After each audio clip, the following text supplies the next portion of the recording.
Assalamualaikum warahmatullahi wabarakatuh. Perkenalkan, nama saya Bagas Riatmaja dari Prodi Kehutanan Fakultas Pertanian Universitas Jambi dari kelas R002. Di sini saya akan membuat video pembelajaran mengenai klasifikasi hewan. Dalam klasifikasi makhluk hidup, hewan termasuk ke dalam kingdom Animalia. Hewan merupakan kelompok makhluk hidup yang hidup dengan cara memakan makhluk hidup lain. Perbedaan utama antara hewan dan tumbuhan adalah pada dinding sel yang dimilikinya.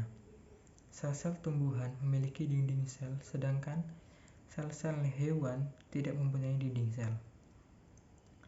Kingdom Animalia dapat dikelompokkan menjadi dua bagian berdasarkan ada tidaknya tulang belakang, yaitu hewan tidak bertulang belakang atau yang dapat kita sebut dengan Avertebrata.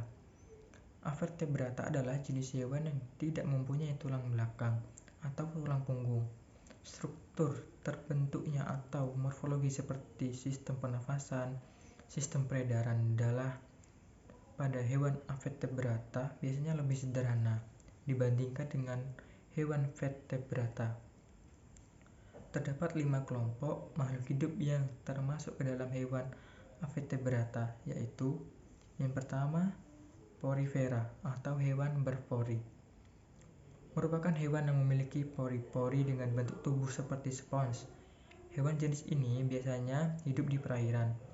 Warna tubuhnya juga macam-macam, seperti merah, kuning, dan hijau. Contoh, Spongilla, Euspongia, Peorion, dan Scipha coelenterata atau hewan berongga. Yang kedua adalah Coelenterata, merupakan hewan berongga, memiliki tentakel untuk menangkap mangsa. Pada permukaan tentakel terdapat sel beracun yang menyengat. Bentuk tubuh Coelenterata ada yang berbentuk polip yang melekat di tempat hidupnya, dan ada yang berbentuk medusa yang dapat bergerak aktif di dalam air. Contoh ubur-ubur, bunga karang, lobelia, hydra, dan anemon. Yang ketiga adalah vermes atau cacing. Merupakan hewan yang berbentuk lunak, tak bercabang, dan simetris bilateral. Vermes dapat dibagi menjadi 3 kelompok berdasarkan bentuk tubuhnya, yaitu cacing pipih, cacing gilik yang tubuhnya bulat, panjang, dan tidak bersegmen. Annelida, tubuhnya beruas-ruas seperti cincin. Contoh cacing hati, cacing perut, dan lintah. Yang keempat adalah Molluska atau hewan bertubuh lunak. Memiliki tubuh yang lunak, banyak lendir, dan terbungkus oleh mantel. Ada juga memiliki cangkang untuk menutup dan melindungi tubuh. Contohnya cumi-cumi, gurita, siput, kerang, tiram, dan remis. Yang kelima adalah Arthropoda, hewan berbuku-buku. Hewan jenis ini pada bagian tubuhnya bisa dibagi menjadi 3, yaitu kepala, dada, dan perut. Tubuh arthropoda diselubungi oleh zat kitin yang keras, mempunyai indera yang peka terhadap bau, sentuhan, dan memiliki mata faset beribu-ribu mata kecil.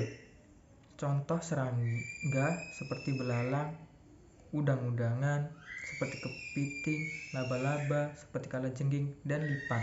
Yang kedua adalah hewan bertulang belakang atau vertebrata. Hewan bertulang belakang atau vertebrata adalah kelompok hewan yang memiliki tulang belakang atau tulang punggung. Dari segi keragaman hewan, vertebrata lebih sedikit jenisnya dibandingkan hewan avertebrata. Tubuh hewan vertebrata dapat dibagi menjadi 3 bagian, yaitu kepala, badan, dan ekor. Hewan vertebrata dapat dibagi menjadi 5 kelompok antara lain Pisces atau ikan, contohnya ikan mas, ikan pari. Yang kedua, Amphibia, hewan yang mampu hidup di 2 alam, darat dan air. Contohnya katak. Yang ketiga, Reptilia, hewan yang berjalan dengan cara merayap. Contohnya kura-kura, ular, dan buaya.